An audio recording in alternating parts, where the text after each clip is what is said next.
હાય, શક્તિ એકેડેમીના digital platform પર આપ સર્વ વિદ્યાર્થી મિત્રોનું એકવાર ફરી સ્વાગત છે.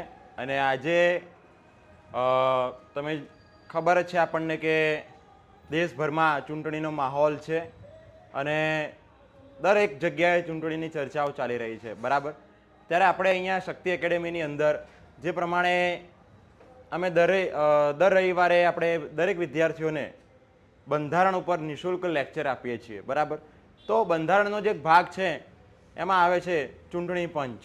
તો એ ચૂંટણી પંચ વિશે અને જે ચૂંટણીની પ્રક્રિયાઓ જે આપણા દેશની અંદર વર્ષોથી ચાલતી આવી છે એના વિશે આજે હું તમારા માટે એક સરસ મજાનો એક લેક્ચર લઈને આવ્યો છું, જે ઇન્ફોર્મેટિવ છે, કે જે તમને ચૂંટણીને લગતી ઘણી બધી માહિતી આપવાનો છે. તો ચલો હવે શરૂઆત કરી દઈએ આપણે એની. તો સૌથી પહેલાં આપણે વાત કરીએ તો કે ભારતની અંદર પ્રાચીન કાળથી ચૂંટણીઓનું આયોજન થતું રહ્યું છે, બરાબર. પણ એવું નહોતું કે દરેક જગ્યાએ એક સમાન પદ્ધતિ હતી ચૂંટણીની, અથવા એવું પણ નહોતું કે દરેક જગ્યાએ ચૂંટણી થતી જ હતી. અમુક એવી જગ્યાઓ પણ હતી કે જ્યાં ચૂંટણી નામની કોઈ પ્રક્રિયા હતી નહીં. પણ આપણને આપણા જે પ્રાચીન જે ગ્રંથો છે એની અંદરથી આપણને ચૂંટણીની માહિતી મળે છે, બરાબર. તો તમે અહીંયા જોઈ શકો છો કે આ બધા છે આપણા સ્ત્રોત. આને સ્ત્રોત કહેવાય. મતલબ કે આપણને આ જે વિભિન્ન ગ્રંથો છે એમાંથી ચૂંટણીને લગતી તમામ પ્રકારની માહિતી મળે છે. જેમ કે વેદમાંથી મળે છે, ધર્મશાસ્ત્રમાંથી, પછી આચાર્ય ચાણક્યનું જે અર્થશાસ્ત્ર હતું એમાંથી, પછી કેટલાક મેન્યુસ્ક્રિપ્ટ્સ અને કેટલીક પાંડુલિપિ હોય કે પછી પથ્થર ઉપર કોતરેલ લખાણ હોય, બરાબર. તો એવા અલગ અલગ જે સ્ત્રોતો છે જે આપણને મળી આવ્યા છે ખોદકામ કરતી વખતે, અથવા તો કોઈ મંદિરમાંથી કે કોઈ મસ્જિદમાંથી કે ગમે ત્યાંથી, પણ એમાંથી આપણને આવા સ્ત્રોત મળ્યા છે. અને એનું જ્યારે અધ્યયન કરવામાં આવ્યું ત્યારે આપણને ચૂંટણીને લગતી તથા એ વખતના કોઈ રાજ્યની શાસન પ્રણાલી કેવી હતી એવી દરેક પ્રકારની આપણને અહીંયા વિગતો મળે છે. તો એમાંથી આમાં ચૂંટણી પણ વિગતો મળે છે, બરાબર. ચલો આગળ વધીએ હવે. તો જો પહેલાં એવું હતું કે ચૂંટણી નામની કોઈ વસ્તુ હતી નહીં. મતલબ કે સૌથી પહેલાં તો રાજાનું પદ આવ્યું. રાજા એટલે રાજા કઈ રીતે બન્યો હશે? તો કે એક બાજુ એક માણસનું ગ્રુપ ને બીજી બાજુ બીજા માણસનું ગ્રુપ, અને બંને ગ્રુપો વચ્ચે, બંને સમૂહો વચ્ચે કોઈ પણ સંસાધનને મેળવવા માટે એ લોકોની વચ્ચે સ્પર્ધા થતી. અને એ સ્પર્ધાની અંદર મારામારી થતી. અને એ મારામારીની અંદર કોઈ એક બાહોશ વ્યક્તિ હોય કે જે એ લોકોનું પ્રતિનિધિત્વ કરતો આગળ આવે અને એ લોકો માટે લડે. તો જ્યારે એ પોતાનો જીવની પરવા કર્યા વગર જ્યારે લડે ત્યારે લોકોએ એને રાજા માની લીધો. અને પછી ધીરે ધીરે રાજાની જે પ્રણાલી હતી એ વિકસિત થતી ગઈ. અને રાજા પછી મહેલમાં રહેવા લાગ્યો, કર ઉઘરાવવા લાગ્યો, અને એવી રીતે રાજાશાહી આગળ વધી, બરાબર. પહેલાં એવું હતું કે કોઈ ઇલેક્શન નામની વસ્તુ હતી નહીં. મતલબ કે એક રાજા હતો અને રાજાનો કોઈ છોકરો હોય, માની લો કે આ રાજા છે અને આ રાજાનો આ છોકરો, બરાબર, આ આવનારો રાજા છે એમ. મતલબ કે પછી ભલે આ લૂલો હોય, આ લંગડો હોય, કે આના આંખે દેખાય નહીં, કાને સંભળાય નહીં, કે ગમે તે એની ડિસેબિલિટીઝ હોય, પણ રાજાનો છોકરો જ રાજા બને. જ્યાં સુધી એ રાજા ના બને ત્યાં સુધી આપણે એને શું કહેતા? રાજકુમાર કહેતા, પ્રિન્સ કહેતા, બરાબર. પણ રાજાનો છોકરો જ રાજા બનતો હતો, બરાબર. એટલે પહેલાં એ રીતની સિસ્ટમ હતી કે રાજા હોય એનો છોકરો રાજા બને, પછી ભલે એનામાં કોઈ ગુણ હોય કે ના હોય. હા, રાજાનો કોઈ ભાઈ હોય, સગો ભાઈ હોય, અને એનો છોકરો હોય, એના ભાઈનો છોકરો એટલે એનો ભત્રીજો થયો, એ જો શક્તિશાળી હોય, બધી જ રીતે નિપુણ હોય, તેમ છતાં પણ એને રાજા બનાવવામાં આવતો નહોતો. કારણ કે ત્યાં ચૂંટણી નામની કોઈ પ્રક્રિયા હતી નહીં, બરાબર. ચલો પછી પ્રાચીન ભારતની આપણે વાત કરીએ છીએ, ઇતિહાસ ખોલીએ છીએ, ત્યારે ચૂંટણીની શરૂઆત અહીં જોવા મળે છે. તમે જોઈ શકો છો કે આ આપણો ભારત દેશ છે અને ભારત દેશની અંદર લિચ્છવી ગણરાજ્ય, વૈશાલી ગણરાજ્ય અને ચોલ રાજ્ય, આ ત્રણ એવા રાજ્યો હતા કે જ્યાં આપણને ચૂંટણીની પ્રક્રિયા જોવા મળે છે. સૌથી પહેલા કઈ રીતે? તો કે ભાઈ આ જે લિચ્છવી ગણરાજ્ય છે એ અત્યારના જે નેપાળ છે, એ નેપાળની અંદર આવેલું છે લિચ્વી ગણરાજ્ય, અને વૈશાલી ગણરાજ્ય જે છે એ અત્યારના બિહારની અંદર આવેલું છે, અને ચોલ જે છે અત્યારના તામિલનાડુમાં આવેલું છે. બરાબર. હવે આ લિચ્વી ગણરાજ્ય અને વૈશાલી ગણરાજ્યમાં એવું હતું કે ત્યાં ગાડી 3-4 રાજાઓ બધા ભેગા થાય, 3-4 રાજાઓ ભેગા થાય અને એ લોકો બધા ભેગા થઈ પછી શાસન કરે. એવું નહીં કે ખાલી કોઈ એક જ રાજા હોય એનું શાસન. 3-4 રાજાઓ ભેગા થાય, દરેક મુદ્દે એ લોકો વોટિંગ કરે કે શું આપણે આ કરવું જોઈએ કે ન કરવું જોઈએ. તો એના માટે એ લોકો વોટિંગ કરે, અને જો જેને વધારે મત મળે તો જે મુદ્દાના વધારે મત મળ્યા હોય એ મુદ્દાનું એ લોકોએ પાલન કરવાનું રહેશે. બરાબર. અને અહીંયા રાજાની નિમણૂક ને એ બધું પણ કઈ રીતે કરતા એ લોકો, તો કે વોટિંગ પ્રણાલીથી કરતા. તો કે જનતા એમના વોટ આપે, મત આપે, અને મત આપ્યા બાદ જે જીતે એ રાજા બને, એ રીતનું હતું. પણ જો કે આ ગણરાજ્ય છે, અહીંયા ગણરાજ્ય મતલબ કે એવું નહોતું કે માત્ર ખાલી કોઈ એક જ રાજા હોય એ આખું શાસન ચલાવે, પણ 2-3 રાજા, 4-5 રાજા ભેગા થઈને સામૂહિક રીતે આખું શાસન ચલાવતા, આખું દેશ ચલાવતા. બરાબર. અને આ લોકો જે હતા વૈશાલી ગણરાજ્ય અને લિચ્વી ગણરાજ્યના લોકો અને તેના રાજા, આ બંને લોકો એ ગૌતમ બુદ્ધના બહુ મોટા અનુયાયીઓ હતા, અને ગૌતમ બુદ્ધે એમને એવું જ શીખવાડેલું કે તમે ભેગા થઈને શાસન કરો. કારણ કે ગૌતમ બુદ્ધનો આપણને એક દાખલો ખબર છે કે જો એક લાકડી હોય તો તમે એને આસાનીથી તોડી શકશો, પરંતુ જો લાકડીનો ભારો હોય તો તમે એને આસાનીથી તોડી શકશો નહીં. બરાબર. એટલા માટે ગૌતમ બુદ્ધ એમ કહેતા હતા કે એકતા. કારણ કે તમે જુઓ કે ગૌતમ બુદ્ધે કીધેલું છે કે બુદ્ધમ શરણમ ગચ્છામિ, ધમ્મમ શરણમ ગચ્છામિ અને સંઘમ શરણમ ગચ્છામિ. એટલે છેલ્લે તમે શબ્દ જે એમણે આપ્યો સંઘમ શરણમ ગચ્છામિ, મતલબ કે છેલ્લે તો આપણે ક્યાં જવાનું છે? સંઘમાં જ જવાનું છે. સંઘ. બરાબર.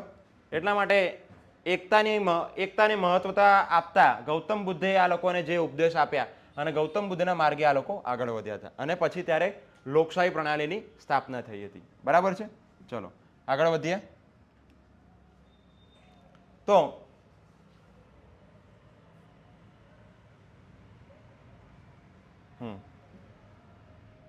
શું આવી ગયું?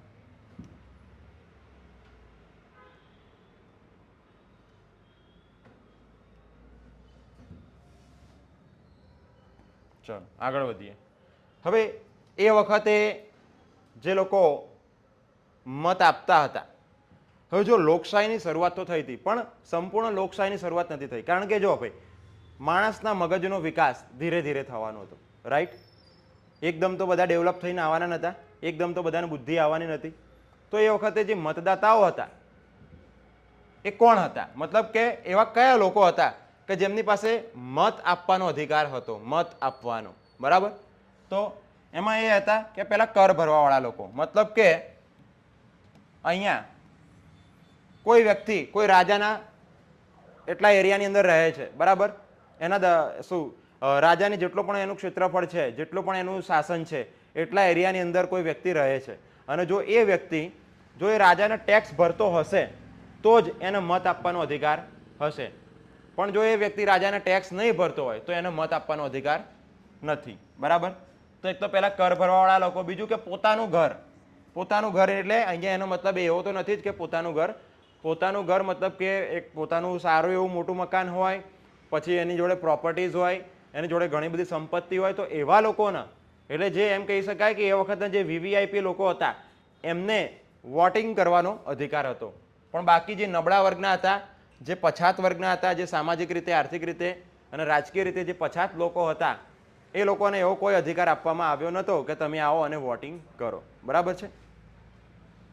બીજું કે એ વખતની વય મર્યાદા કેટલી હતી? તો કે 30 થી 60. કારણ કે તમને ખબર છે કે ભાઈ એ વખતે લોકો લગભગ 20-30 વર્ષના થાય ત્યારે એમની અંદર થોડી થોડી અક્કલ આવતી હતી, બુદ્ધિ આવતી હતી. બરાબર. એટલા લોકો મેચ્યોર નહોતા. અત્યારે હાલ તમે જોવો તો નાનું છોકરું પણ એટલું મેચ્યોર થઈ ગયું છે કે જે મોટા લોકોને પણ માત આપી દે. બરાબર. પછી ધીરે ધીરે આપણે આની ઉંમર જે છે, જ્યારે ભારતનું બંધારણ ઘડાયું ત્યારે એની જે ઉંમર છે એ 21 વર્ષ રાખવામાં આવી હતી, પણ પછી ધીરે ધીરે એના પણ ઘટાડીને આપણે 18 વર્ષ કરી દીધી. એટલે અત્યારે હાલ જે છોકરો કે છોકરી કે જે ભારતનો નાગરિક છે, બરાબર, અથવા તો તેના મમ્મી પપ્પા ભારતના નાગરિક છે, તો એને ચૂંટણી કાર્ડ મળે છે 18 વર્ષના થાય એટલે. અને 18 વર્ષ પૂર્ણ થયા બાદ એને પણ અત્યારે મત આપવાનો અધિકાર છે. બરાબર. ચલો હવે ચોથું ચોથું કોને વોટ આપવાનો અધિકાર હતો? તો કે ધર્મ અને નીતિશાસ્ત્રનું જ્ઞાન ધરાવતા હોય ને એવા. તમે અહીં જોઈ શકો છો કે અહીંયા આપણે એક સાધુ મૂક્યા છે, બરાબર. આવા સાધુ કે જેમની પાસે ધર્મનું જ્ઞાન છે, જેમની પાસે નીતિશાસ્ત્રનું જ્ઞાન છે, જે લોકોને સારા સારા ઉપદેશ આપે છે, બરાબર. તો એવા જ લોકો, જે વેલ નોન પર્સન જે હતા, એવા જ લોકોને અહીંયા વોટિંગ કરવાનો અધિકાર હતો. બાકી બીજા લોકોને વોટિંગ કરવાનો કોઈ અધિકાર ન હતો. તો એ ખબર પડી ગઈ. પણ હવે જે વ્યક્તિ ચૂંટણીમાં ઊભો રહે છે, જે વ્યક્તિને શાસન કરવું છે, એની અંદર પણ કેટલીક લાયકાતો તો જોઈએ ને. તો એની લાયકાતોની આપણે ચર્ચા કરીએ હવે. તો કે જો એ કેવો હોવો જોઈએ, જે ઉમેદવાર છે, જે ચૂંટણીમાં ઊભો રહ્યો છે, એ કેવો હોવો જોઈએ? ભાઈ કોઈ ગુંડો હોય, કોઈ રાક્ષસ હોય, તો તમે એને તો વોટિંગ કરવાના નથી. તમે કોને વોટિંગ કરશો? તો કે ભાઈ એના માટે એ લોકોએ લાયકાત નક્કી કરેલી કે અનીતિથી કમાયેલ સંપત્તિ ન હોવી જોઈએ.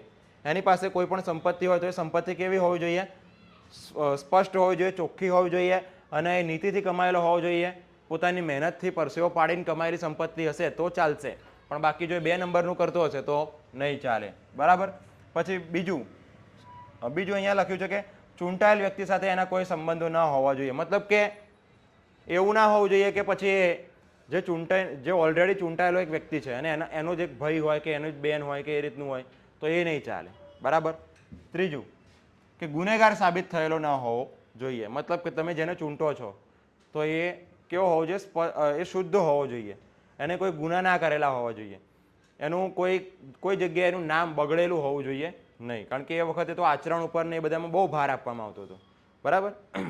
ચલો વધીએ આગળ. હવે આપણે વાત કરવાની છે આપણા ચૂંટણી પંચની.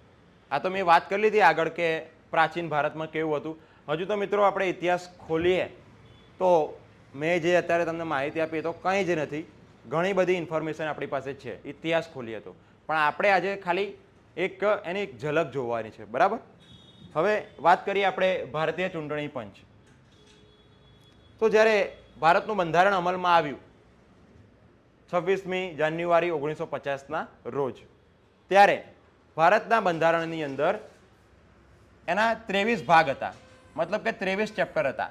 એ 23 ચેપ્ટર પૈકી જે 15મા નંબરનું જે ચેપ્ટર છે, એટલે આપણે એને કહીએ છીએ ભાગ 15, અને ભાગ 15ની અંદર જે અનુચ્છેદ 324 આપેલો છે. અનુચ્છેદ મતલબ કે એના આપણે કલમ પણ કહી શકીએ અને ઇંગ્લિશમાં આપણે એના આર્ટિકલ પણ કહી શકીએ, બરાબર. તો બંધારણના ભાગ 15 અને એના અનુચ્છેદ નંબર 324, આ ખાસ યાદ રાખવાનું. ભાગ 15 અનુચ્છેદ નંબર 324. એની અંદર એવું લખેલું છે કે ચૂંટણીઓના દેખરેખ, દોરવણી અને નિયંત્રણ ચૂંટણી આયોગમાં નિહિત થવા બાબત. એટલે આનો મતલબ શું થાય છે કે ઇન શોર્ટ તમે શું બનાવો? ચૂંટણી પંચ બનાવો. જો ભારત દેશ છે, બરાબર, એમાં ઘણા બધા એવા કાર્યો છે કે જે સરકારે કરવાના હોય છે, બરાબર. એમાંનું એક કાર્ય છે ચૂંટણી. અને ચૂંટણી પંચ જે છે આપણું એ એકદમ સ્વતંત્ર છે. સ્વતંત્ર મતલબ કે એની પર કોઈનું કોઈ દબાણ નથી, બરાબર. એ એની રીતે ચૂંટણીઓ યોજે છે, બરાબર. તમે જુઓ કેટલી ચૂંટણીઓ આવતી હોય, ઇલેક્શન ઇલેક્શન ઇલેક્શન ઇલેક્શન, હે ને. દર 2-3 વર્ષે તમે ઇલેક્શન સાંભળતા હશો, રાઈટ. કારણ કે જો અત્યારે લોકસભાનું ઇલેક્શન આવી ગયું છે 2024માં, બરાબર. પછી હમણાં જો આપણે વિધાનસભાનું ઇલેક્શન ક્યારે થયું હતું? આઈ થિંક 2017માં. હા તો સોરી, હા 17માં થયું હતું. 17માં પછી 23માં થયું. 17 ને 5 23, 23 ને 5 હવે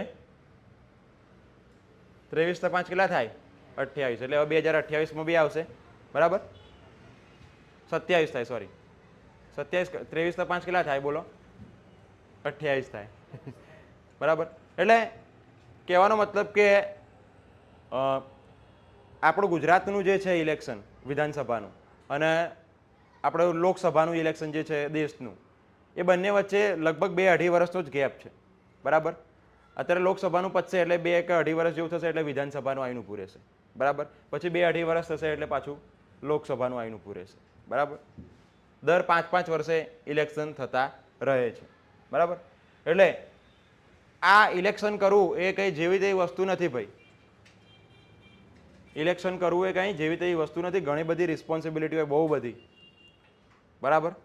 અને જે ઇલેક્શન કમિશનર હોય ને એનું તો બિચારાનું આ જ બનતું હોય, બરાબર. બ્લડ પ્રેશર વધી જાય એટલે તાવ આવી જાય ને બધું કેટલું થતું હશે, કારણ કે આ બહુ મોટી જવાબદારી છે ભાઈ, બરાબર. એટલા માટે જ આટલી મોટી જવાબદારી હોવાથી આખું અલગ જ ડિપાર્ટમેન્ટ આપી દીધું કે ભાઈ ચૂંટણી પંચ એની રચના કરો, બરાબર. કયા કાયદા હેઠળ? અનુચ્છેદ નંબર 324. હવે ભારતની અંદર કંઈ પણ બનાવવું હોય, કંઈ પણ કરવું હોય ને તો એ બધું કાયદેસર રીતે થાય. કાયદેસર મતલબ કે એમાં કોઈ કાયદો હોવો જોઈએ, બરાબર. કાયદો મતલબ કે અહીં આગળ કયો કાયદો છે? અનુચ્છેદ નંબર 324, બરાબર. આ કલમમાં લખેલું છે કે ભારતમાં એક ચૂંટણી પંચ હોવું જોઈએ, બરાબર, રાઈટ. આ છે આપણું બંધારણ, અને આ બંધારણની અંદર એના ભાગ 15 ની અંદર અનુચ્છેદ નંબર 324 એમાં લખેલું છે કે ચૂંટણી પંચની રચના, બરાબર. ચલો આગળ વધીએ. તો ભારતમાં થતી ચૂંટણીઓ, હવે આપણે આ જોવાનું છે ભાઈ. જો ભારતમાં થતી ચૂંટણીઓ, ભારતમાં ઘણી બધી ચૂંટણી થાય, તમે નામ સાંભળ્યું હશે, બરાબર. ચલો, તો મોટી મોટી જે ચૂંટણીની આપણે વાત કરીએ ને મિત્રો, તેમાં છે સૌથી પહેલી રાષ્ટ્રપતિની ચૂંટણી. રાષ્ટ્રપતિની ચૂંટણી થાય, બરાબર. કઈ રીતે થાય રાષ્ટ્રપતિની ચૂંટણી? કઈ રીતે થાય? તો કે રાજ્યસભા વત્તા લોકસભા. તમે નામ સાંભળ્યું છે? રાજ્યસભા અને લોકસભા નામ સાંભળ્યું છે? તો રાજ્યસભા હોય અને લોકસભા હોય, એના ચૂંટાયેલા સભ્યો, બરાબર, ના ચૂંટાયેલા સભ્યો. જો રાષ્ટ્રપતિની ચૂંટણીમાં આપણે મત આપવા જવાનું નથી. રાષ્ટ્રપતિની ચૂંટણીમાં કોણ મત આપશે? આપણે જેને મત આપ્યો હશે ને એ લોકો જઈને રાષ્ટ્રપતિને મત આપશે, બરાબર. એટલે રાષ્ટ્રપતિની ચૂંટણી કેવી કહેવાય? પરોક્ષ કહેવાય. પરોક્ષ મતલબ કે અહીંયા આપણે નહીં જઈએ, પણ આપણે જેને ચૂંટીને મોકલ્યા છે ને, જે નેતાઓને, એ નેતાઓ જઈને રાષ્ટ્રપતિને ચૂંટશે, બરાબર. ખબર પડી? જેમ કે હું તને ચૂંટું તો તું બીજાને ચૂંટે, એમ એવી રીતે. તો રાષ્ટ્રપતિની ચૂંટણીમાં રાજ્યસભા વત્તા લોકસભાના જે ચૂંટાયેલા સભ્યો હોય એ પ્લસ દરેક રાજ્યની વિધાનસભા ના ચૂંટાયેલા સભ્યો, આટલા લોકો પણ એને મત આપે, પ્લસ દિલ્હી અને પુડુચેરી જેવા કેન્દ્ર શાસિત પ્રદેશો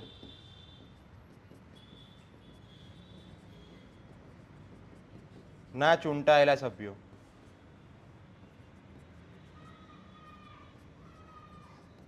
તો આટલા બધા લોકો રાષ્ટ્રપતિને વોટ આપે છે. રાષ્ટ્રપતિની ચૂંટણીમાં મહદઅંશે ખાલી બે ઉમેદવાર ઊભા હશે, એક આ પાર્ટીનો અને એક બીજી પાર્ટીનો, બરાબર. અને હવે લોકસભાના જેટલા પણ સભ્યો છે, જે 543 સભ્યો છે ચૂંટાયેલા, એ લોકોમાંથી કેટલાક લોકો આ વાળા સભ્યને મત આપે તો કેટલાક લોકો આ વાળા સભ્યને મત આપે, બરાબર. એવી જ રીતે રાજ્યસભાના જે ચૂંટાયેલા સભ્યો છે, બરાબર, 250માંથી એ 250માંથી તમે 12 કાઢી નાખો, કારણ કે 12ને તો રાષ્ટ્રપતિ એને સિલેક્ટ કરે છે, એટલે એ લોકોનો એ ચૂંટાયેલા ના કહેવાય. એ સિવાયના જેટલા પણ સભ્યો છે એ લોકો, એટલે મતલબ ચૂંટાયેલા સભ્યો રાજ્યસભાના, એ લોકો પણ રાષ્ટ્રપતિને મત આપે છે. અને દરેક દેશની જે વિધાનસભા છે અને વિધાનસભાના ચૂંટાયેલા સભ્યો, એટલે એમાંથી ખાલી તમે એંગ્લો ઇન્ડિયનને કાઢી નાખો. જે એંગ્લો ઇન્ડિયન હશે એને મત આપવાનો અધિકાર નથી, કારણ કે એ ચૂંટાયેલા નથી પણ એ નિમણૂક પામેલા સભ્યો છે, બરાબર. એટલે જે ચૂંટાયેલા સભ્યો હશે એ લોકો જ રાષ્ટ્રપતિને મત આપશે, બરાબર. ઉપરાષ્ટ્રપતિની ચૂંટણીની વાત કરીએ તો ઉપરાષ્ટ્રપતિની ચૂંટણીની અંદર આ બંને જણા આવી જશે, રાજ્યસભા અને લોકસભાના ચૂંટાયેલા સભ્યો, બરાબર. પછી લોકસભાની વાત કરીએ, જો આ પણ પરોક્ષ છે અને આ પણ પરોક્ષ છે. મતલબ રાષ્ટ્રપતિ અને ઉપરાષ્ટ્રપતિની ચૂંટણીમાં આપણે વોટિંગ કરવા જવાનું નથી. આપણે જેને ચૂંટીને મોકલીશું એ લોકો આમને ચૂંટશે, બરાબર. ખબર પડી? હવે લોકસભાની વાત કરીએ ને તો એમાં સમગ્ર દેશના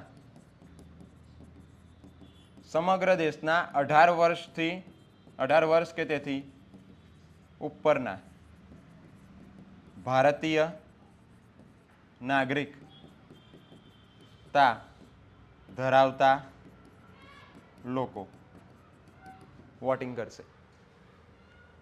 લોકસભાની ઇલેક્શન, હવે અત્યારે જે લોકસભાનું ઇલેક્શન આવી રહ્યું છે બરાબર, તો અહીંયા કોણ વોટિંગ કરશે? તો આખા દેશની અંદર, આખા ભારતની અંદર ઇલેક્શન યોજાશે બરાબર. અને આખા ભારતની અંદર જ્યારે ઇલેક્શન યોજાશે ત્યારે એમાં 18 વર્ષ કે તેથી ઉપરના ભારતના નાગરિક હશે એ લોકો લોકસભામાં જઈને મત આપશે. અને રાજ્યોની વિધાનસભા, જો વિધાનસભાની પણ ચૂંટણી દર 5 વર્ષે આવે, આ ચૂંટણી કેવી કહેવાય? પ્રત્યક્ષ કહેવાય. આ કેવી કહેવાય? પ્રત્યક્ષ. આ પણ કેવી કહેવાય? પ્રત્યક્ષ. કેમ પ્રત્યક્ષ? કારણ કે અહીંયા સીધે સીધા આપણે જ જઈએ છીએ વોટિંગ કરવા માટે બરાબર. એટલા માટે એને શું કહીશું આપણે? પ્રત્યક્ષ ચૂંટણી. અહીંયા આપણે નથી જતા એટલે આ પરોક્ષ ચૂંટણી થઈ કહેવાય બરાબર. હવે રાજ્યની વિધાનસભામાં કોણ વોટિંગ કરશે? તો અહીંયા સમગ્ર દેશના હતા એની જગ્યાએ ખાલી શું આવશે? અહીંયા સમગ્ર રાજ્યના. બસ, બાકી બીજું બધું આનું આ. જેમ કે રાજ્યની વિધાનસભા, જેમ કે ગુજરાતની વિધાનસભા, તો ગુજરાતની વિધાનસભામાં 182 બેઠકો છે બરાબર. તો 182 બેઠકો માટે આખા ગુજરાતમાંથી ચૂંટણી થશે. અને એમાં પાછા જે ગુજરાતની અંદર રહે છે અને જેનું મતદાર ક્ષેત્ર ગુજરાત છે બરાબર, એવા લોકો અહીંયા ગુજરાતની અંદર ચૂંટણીમાં ભાગ લઈ શકશે અને વોટ કરી શકશે. હા, હું ગુજરાતી છું અને માન લો કે હું કદાચ MP કે UP કે બિહાર ગયો છું બરાબર, અને હું ત્યાં ભાડે રહેતો હોય કે એ રીતે રહેતો હોય, અને અથવા તો ત્યાં મારું પોતાનું મકાન કેમ નથી, પણ મારું મતદાર યાદી ક્યાં બોલાય છે? તો કે ગુજરાત. તો મારા ચૂંટણીમાં વોટિંગ કરવાનો મારો અધિકાર ક્યાં હશે ભાઈ? તો કે ગુજરાતમાં. પછી બિહારમાં ઇલેક્શન આવે, હું બિહારમાં રહેતો તો ઇલેક્શનમાં હું ભાગ લઈ શકું નહીં, કારણ કે મારી મતદાર યાદી ક્યાં છે ભાઈ? ગુજરાતમાં બરાબર. ચલો, હવે એવી જ રીતે રાજ્યસભા અને રાજ્યોની વિધાન પરિષદની વાત કરીએ બરાબર. તો રાજ્યસભાની ચૂંટણી અને રાજ્યોની વિધાન પરિષદની ચૂંટણી એ પણ પરોક્ષ રીતે યોજાતી હોય છે બરાબર. અને આ રાજ્યસભાની ચૂંટણી અને રાજ્યની વિધાન પરિષદની ચૂંટણીમાં ચૂંટણી પંચ ભાગ લેતું નથી. અહીંયા ચૂંટણી પંચ ભાગ લેતું નથી. ચૂંટણી પંચ દ્વારા ખાલી આટલી જ ચૂંટણી યોજવામાં આવે છે. એટલા માટે મેં કેસરી કલરનું કર્યું છે. જો, તો જે ભારતીય ચૂંટણી કમિશન છે, જે election commission of India ECI બરાબર, એ ભારતીય ચૂંટણી કમિશન એ ખાલી ને ખાલી આ ચાર વસ્તુ જે છે, 4 સભાઓ છે અથવા તો 4 એવા મુદ્દા છે કે જેની એ ચૂંટણી કરે છે. બાકી આ બંનેની ચૂંટણી એ ઇલેક્શન કમિશન ઓફ ઇન્ડિયા કરતું નથી. ચલો, હવે આગળ વધીશું. હવે ચૂંટણી પંચની રચનાની વાત કરીએ ભાઈ. તો ચૂંટણી પંચ જે છે આપણું, ચૂંટણી પંચ એટલે આપણે એમ નહીં કહેતા કે 5 માણસ હોય. પંચ ત્યાં પરમેશ્વર એવી પણ કહેવત કદાચ આપણે સાંભળી હશે બરાબર. પંચ એટલે કે લોકો ભેગા થયા. જેમ કે તમે 5 જણા ભેગા થયા, 5 જણા ભેગા થઈને એક કમિટી બનાવી, એક સમિતિ બનાવી બરાબર, એક પંચ. તમે નક્કી કરો કે ઇલેક્શન કઈ રીતે કરવું, રાઈટ. તો એવી જ રીતે ચૂંટણી પંચની રચનામાં કોણ હોય છે? સૌથી પહેલા કોણ હોય? તો કે મુખ્ય ચૂંટણી કમિશનર. કોણ હોય છે? મુખ્ય ચૂંટણી કમિશનર બરાબર ને. અને અત્યારે હાલના મુખ્ય ચૂંટણી કમિશનર કોણ છે? તો કે શ્રી રાજીવ કુમાર. જો આ જોઈ લો, શ્રી રાજીવ કુમાર બરાબર છે. અને આ સિવાય એમને સપોર્ટ આપવા માટે બીજા 2 અન્ય ચૂંટણી કમિશનરો પણ હોય છે બરાબર.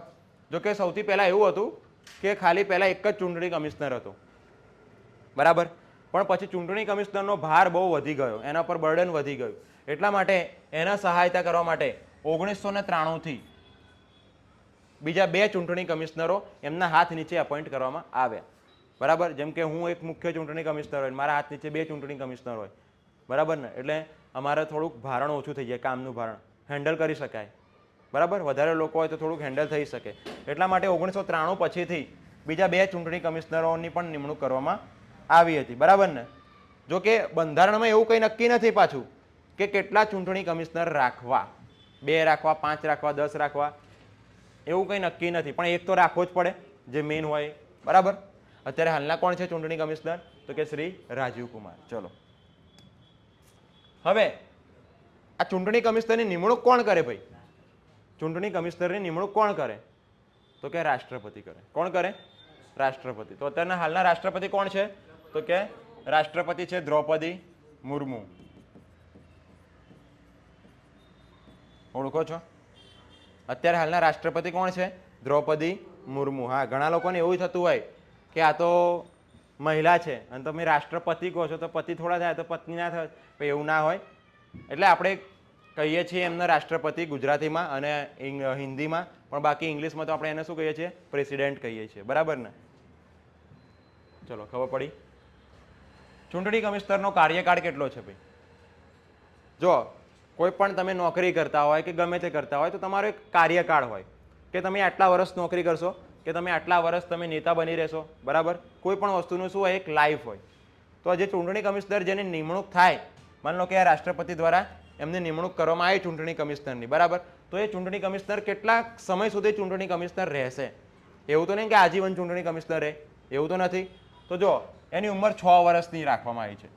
મતલબ કે કોઈ પણ એક વ્યક્તિ કે જેની ચૂંટણી કમિશનર તરીકેની નિમણૂક થાય તો એ વ્યક્તિ કેટલા વર્ષ સુધી ચૂંટણી કમિશનર બની રહેશે? 6 વર્ષ સુધી એને બેસી રહેવાનું, બરાબર? ચૂંટણી કમિશનર તરીકે, બરાબર? પણ જો એની ઉંમર 65 વર્ષ થઈ જાય, 65 વર્ષ પૂરી થઈ જાય, પછી ભલે એને એક જ વર્ષ થયું હોય, માની લો કે 64 વર્ષે કોઈ વ્યક્તિ બની ગયો ચૂંટણી કમિશનર, બરાબર? હવે એક વર્ષ પૂરું થાય એટલે એને 65 વર્ષ થશે. એટલે એને એક વર્ષ પૂરું થયું, 65 વર્ષ થઈ ગયા. 65 વર્ષ એટલે એ રિટાયરમેન્ટની ઉંમર કહેવાય. 65 વર્ષ થાય એટલે પછી રિટાયર. એવું નહીં કે ભાઈ તમે 64 આવ્યા હતા તો પછી તમારા સીધા 6 વર્ષ એટલે કે 70 બહાર નીકળવાનું, એવું નથી, બરાબર? 65 વર્ષે શું મળી જાય? એને રિટાયરમેન્ટ મળી જાય. આમ કેટલો કાર્યકાળ છે એનો? 6 વર્ષનો. પણ જો એના 65 પૂરા થઈ ગયા હોય તો પછી પછી એને એક વર્ષ હોય કે 2 વર્ષ ચૂંટણી કમિશનર રહ્યા કે ગમે તેટલા વર્ષ રહ્યા હોય, પણ 65 વર્ષ પૂરા થાય એટલે ઘરે બેસી જવાનું. બોલો, ખબર પડી ગઈ? ચલો હવે માની લો કે કોઈ એવો ચૂંટણી કમિશનર હોય કે જેને ફ્રોડ કર્યું હોય, કે માની લો કે જેણે કંઈક ગેરબંધારણીય કામ કર્યું હોય, કાયદા વિરુદ્ધનું કંઈક કામ કરી દીધું હોય, બરાબર? અને એને જો પછી નિકાળવો હોય તો એ પણ પ્રશ્ન કહેવાય કે ના કહેવાય? કે આને આપણે બનાવી તો દીધો ચૂંટણી કમિશનર, પણ કે આને આપણે નીકાળવો હોય તો કઈ રીતે નીકાળીશું? તો નીકાળવા માટે એક પ્રક્રિયા છે ભાઈ, મહાભિયોગ. જો જે મુખ્ય ચૂંટણી કમિશનર છે ને, મુખ્ય જે મેઇન ચૂંટણી કમિશનર, એને જો આપણે નીકાળવા હોય તો શું કરવું પડશે? મહાભિયોગ. શું કરવું પડશે? મહાભિયોગ એટલે શું થાય મિત્રો? તો કે તમે અહીંયા જોઈ શકો કેટલા લોકો બેઠા છે, અહીંયા જુઓ કેટલા બધા પીપલ્સ બેઠા છે, હે ને? આ એક સભા છે, આ એક સંસદ છે, બરાબર? આ શું છે? એક સંસદ. સંસદમાં આવી રીતે બધા નેતાઓ બેઠા હોય, ઉપર નીચે અને આજુબાજુ બધા, બરાબર? પછી જે ચૂંટણી કમિશનર હોય તો ચૂંટણી કમિશનરને અહીંયા બોલાવવામાં આવે, અહીંયા બેસાડવામાં આવે. પછી એના પર જે આરોપ લાગ્યા હોય એની અહીં ગાડી ચર્ચા કરવામાં આવે. પછી એમાંથી કેટલાક લોકો શું ચૂંટણી કમિશનરના ફેવરમાં વોટ આપે છે કે ચૂંટણી કમિશનરના અગેન્સ્ટમાં વોટ આપે છે, એ નક્કી કરવાનું થાય, બરાબર? જો મોટાભાગના લોકો એવો વોટ આપે કે ભાઈ આપણે ચૂંટણી કમિશનરને હટાવો, તો પછી ચૂંટણી કમિશનર એ જ દિવસથી ઘરે, બરાબર? પણ જો એવા લોકો માની લો કે એ નિર્દોષ સાબિત થઈ જાય અથવા તો એને એવા વોટ મળે કે ભાઈ એ નિર્દોષ છે, તો પછી એનું જે કાર્યકાળ છે, એનું જે પદ છે એ એમને એમ રહેશે. પછી એ ચૂંટણી કમિશનર તરીકે પોતાની સેવા ચાલુ રાખશે. બોલો, ખબર પડી ગઈ? નેક્સ્ટ બીજું, આ તો મુખ્ય ચૂંટણી કમિશનર છે એટલે આમને હટાવવા માટે તો આટલી ભીડ કરવી પડે, જો, બરાબર? પણ બીજા એમના હાથ નીચેના જે હતા ને, બરાબર, એમને હટાવવા માટે તો એમને હટાવવાનું કામ કોનું છે? આમનું, રાષ્ટ્રપતિનું. એમાં કોઈ ભીડ કરવાની જરૂર નથી. એમાં ખાલી રાષ્ટ્રપતિ હોય, રાષ્ટ્રપતિ કે મારે હટાવો છે તો રાષ્ટ્રપતિ પહેલા કોની જોડે જશે? મુખ્ય ચૂંટણી કમિશનર જોડે. મુખ્ય ચૂંટણી કમિશનરને પૂછશે કે ભાઈ આપણે પેલા 2 જણા હતા, ચંગુ અને મંગુ, તો શું આપણે ચંગુને હટાવી દેવો? ચંગુ બરાબર કામ નથી કરતો. આ એમ કહેશે કે હા હટાવી દો, તો પછી ચંગુ કેન્સલ, બરાબર? કે મંગુ કેવું કામ કરે છે? કે મંગુ ઓકે કરતો, મંગુને રાખો. ખબર પડી ગઈ? તો જે બીજા 2 જણા હતા એમને જો આપણે હટાવવા હોય તો એના માટે ભીડ ભેગી કરવાની જરૂર નથી. એમાં તો ખાલી આપણે શું કરવાનું રહેશે કે ભાઈ રાષ્ટ્રપતિ હશે એ સીધા મુખ્ય ચૂંટણી કમિશનર જોડે જશે. મુખ્ય ચૂંટણી કમિશનર એમ કે ભાઈ હા આને હટાવો, તો પછી હટાવી દેવાનું. ચલો, હવે ચૂંટણી કમિશનની તો આપણે વાત કરી જ લીધી. હવે આપણે જોઈએ કે શું કયા કયા કાર્યો કરે છે, હે ને? જે ચૂંટણી કમિશન છે, આપણું ભારતનું ચૂંટણી પંચ છે, એ કયા કયા કાર્યો કરે છે? તો જો સૌથી પહેલા તો એ શું કરે? ચૂંટણીનું આયોજન કરાવે છે. ચૂંટણી તમે જોજો, હવે ચૂંટણી આવે છે, તમે જોજો કે બધા પોતાના હાથમાં ઇલેક્શન કાર્ડ લઈને ઊભા હશે અને લાઈનમાં ઊભું રહેવું પડે, હે ને? અત્યારે હાલ તો તમારી ઉંમર નથી, પણ હવેના 3-4 વર્ષ પછી તમે કદાચ બનશો, બરાબર? આપણા ઓફલાઈન વિદ્યાર્થીઓ તમે પણ કદાચ બનશો.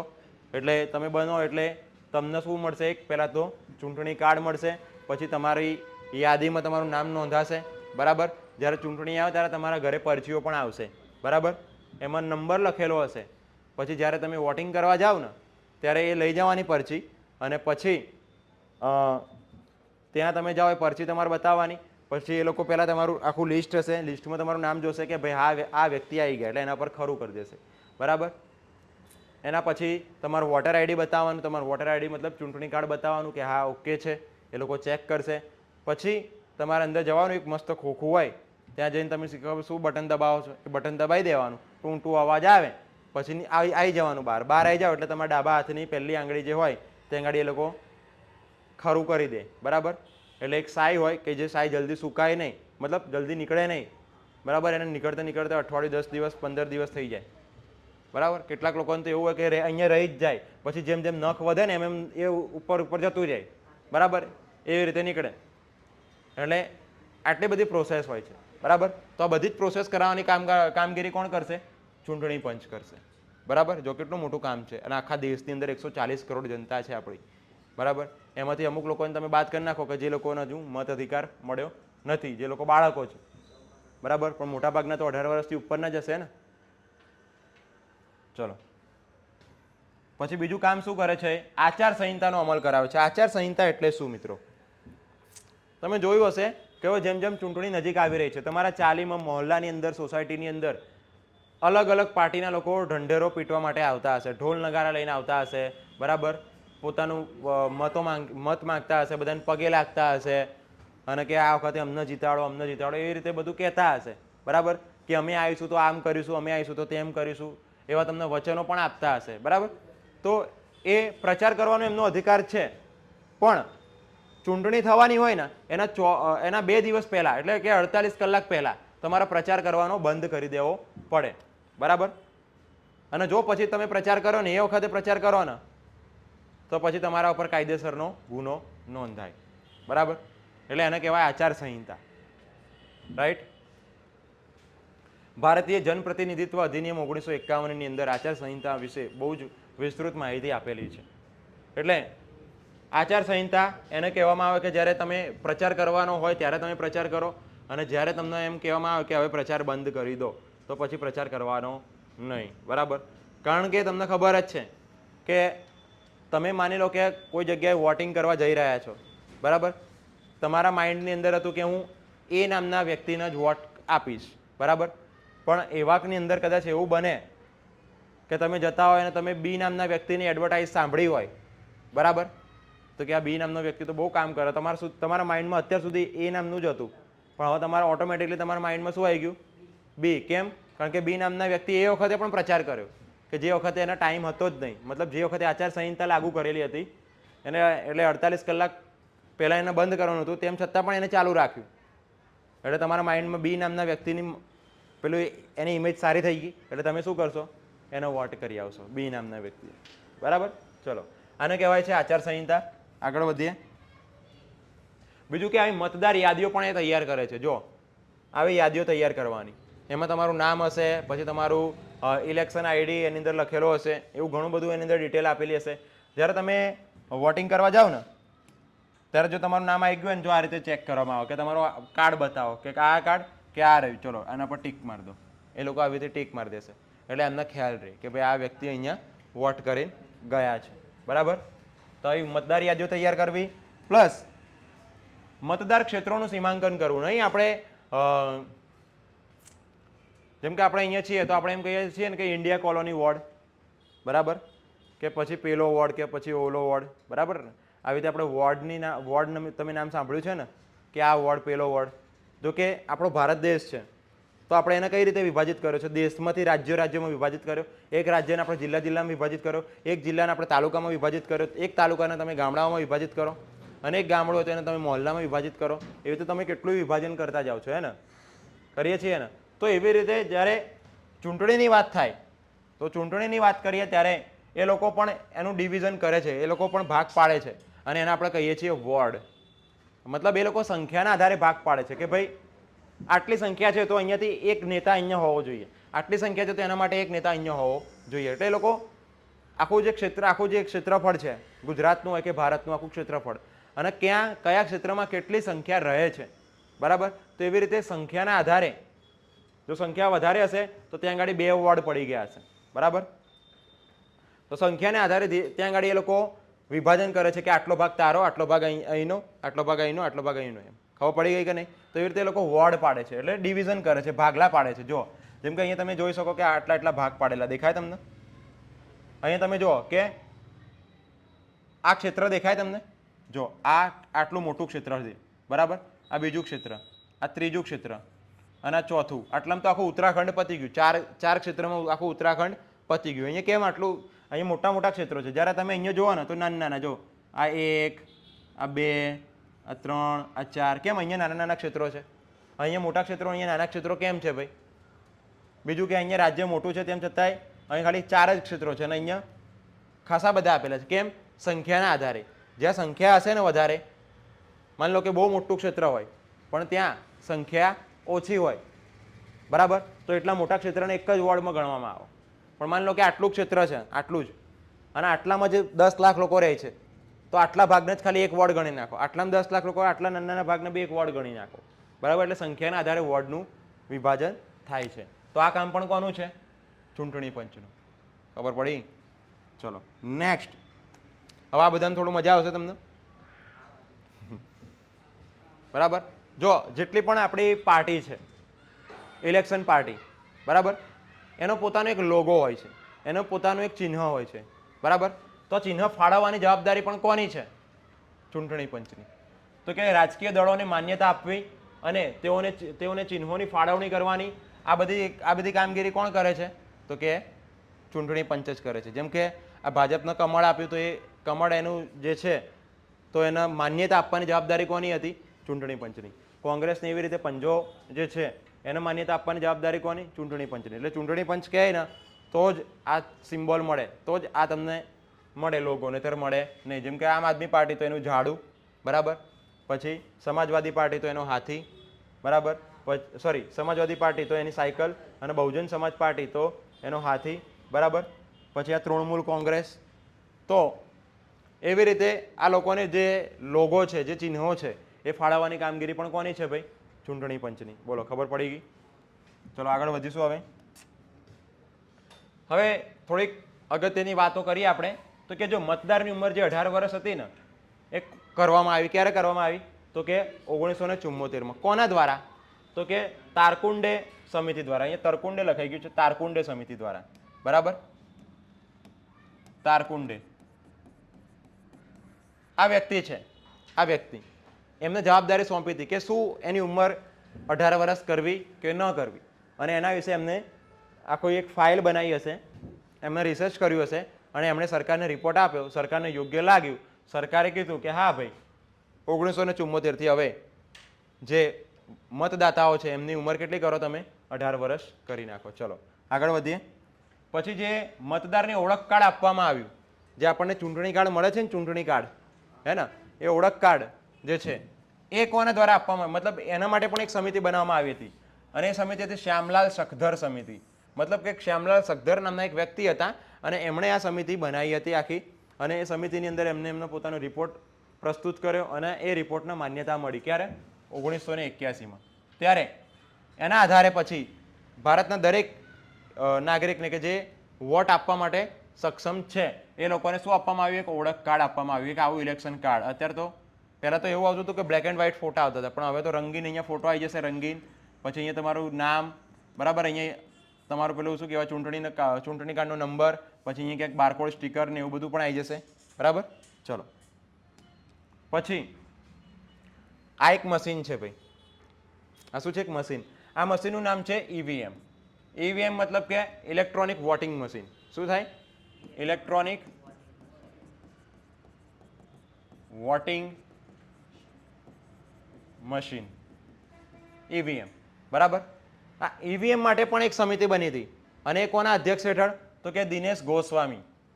તો દિનેશ ગોસ્વામી નામના એક વ્યક્તિ હતા, એમના દ્વારા એક સમિતિ બનાવવામાં આવી હતી 1989માં. અને એમણે એવું નક્કી કર્યું, પહેલાં કેવું હતું ખબર છે કે બેલેટ પેપર દ્વારા ચૂંટણી થતી, મતલબ કે કાગળિયામાં સિક્કો મારીને પછી એવી રીતે ચૂંટણી કરવામાં આવતી હતી, બરાબર?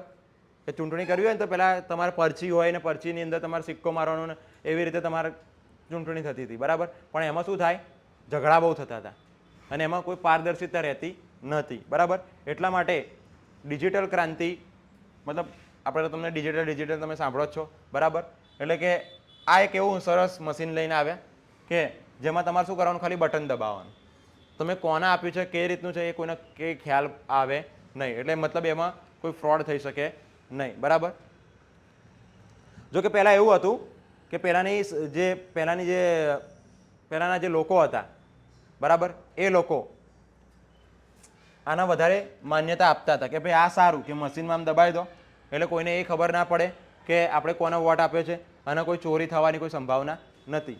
હા, પણ આવું બનાવ્યું ને તો એની પાછળ આની અંદર પણ ફ્રોડ કરવાવાળાનું દિમાગ થોડું એક્ટિવ તો થયું, બરાબર ને?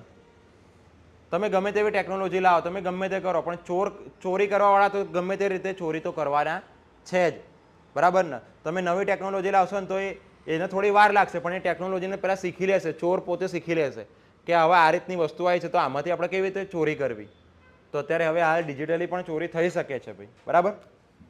ચલો, તો આ મશીન લાયા કોણ? દિનેશ ગોસ્વામી, બરાબર? અને દિનેશ ગોસ્વામી આ ઈવીએમ નામનું મશીન લાયા, એમાં તમે બટન દબાવો અને વોટ જાય, બરાબર? ચલો, પછી આ છે TN સેશન.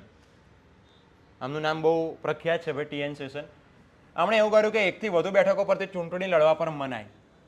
જો કે અત્યારે હાલમાં માની લો કે હું એક વ્યક્તિ છું, હવે હું અમદાવાદમાંથી પણ ચૂંટણી લડું છું અને હું ગાંધીનગરમાંથી પણ ચૂંટણી લડું છું, બરાબર?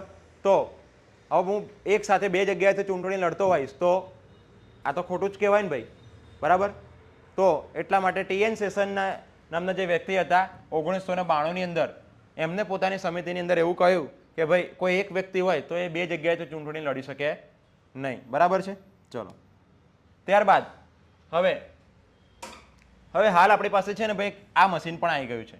ઈવીએમ તો હતું જ, પણ એની જોડે હવે કયું મશીન આવી ગયું છે? વીવીપેટ. શું છે? વીવીપેટ, બરાબર? એટલે એનું પૂરું નામ થાય છે કે water verified paper audit trail. VVPAT, water verified paper audit trail. મતલબ કે કેવું છે કે માન લો કે હું અહીંયા શું કહેવાય, જો આટલા અહીંયા સિમ્બોલ આપ્યા છે, માન લો કે હું અહીંયા આ એ ઉપર ટિક કરું કે મારે એનો વોટ આપવો છે, બરાબર? તો એની પર મેં અહીંયા બટન દબાવ્યું, તો મેં જે એની પર બટન દબાવ્યું ને તો મને અહીંયા બતાવશે. જો કે આ લોકોએ કેની વાત કરી, ચલો આપણે કેની જ વાત કરીએ કે માન લો કે મેં કેની ઉપર બટન દબાવ્યું, બરાબર? બટન દબાવીશ એટલે ટૂ અવાજ આવશે અને મેં કોને બટન દબાવ્યું છે? કેના. તો એ બટન દબાવ્યું એટલે અહીંયા કે અહીં લખેલો આવશે, બરાબર? મતલબ કે એની અંદર એક રોલ હોય છે કાગળનો. પેલો આપણો બિલિંગ કરવા માટેનો કેવો રોલ હોય છે, બરાબર? કારણ કે પેલા લોકો કોમ્પ્યુટરમાં ટાઈપ કરે પછી આખું બિલ આવી જાય, ખબર ને? તમે કોઈ પણ હેન્ડલૂમમાં જાઓ કે ડીમાર્ટમાં જાઓ, બરાબર? તો એ લોકોનું કેવું બિલ આવી જાય એકદમ મસ્ત છપાઈ, બરાબર? તો એવી જ રીતે તમે અહીંયા કે ઉપર બટન દબાવશો તો કે નામની પરચી આવશે અને ઓટોમેટિકલી ફોડાઈ જશે અને અંદર જતી રહેશે. એટલે તરત ખબર પડી જશે કે ભાઈ અહીંયા કે નામના વ્યક્તિને કેટલા વોટ મળે. બોલો, ખબર પડી ગઈ? તો અત્યારે આ રીતની સિસ્ટમ છે, બરાબર ને? તો હવે આ સાથે જ આપણો આ લેક્ચરને આજે આપણે સમાપ્ત કરીએ છીએ. જો કે કહેવા માટે તો બીજું ઘણું બધું હતું અને ઘણું બધું હું કહી શકતો હતો, ઘણી બધી ઇન્ફોર્મેશન હજુ તમને આપી શકતો હતો, પણ અત્યારે હાલ સમયના અભાવના કારણે મને જેમ લાગ્યું એ પ્રમાણે મેં તમને મોટી ઇન્ફોર્મેશન આપણા ચૂંટણી પંચ વિશે તમને આપી દીધી છે, બરાબર છે? ચલો, મળીશું હવે આવા જ કોઈક બીજા લેક્ચરની અંદર. ત્યાં સુધી તમે જોતા રહો શક્તિ એકેડેમી.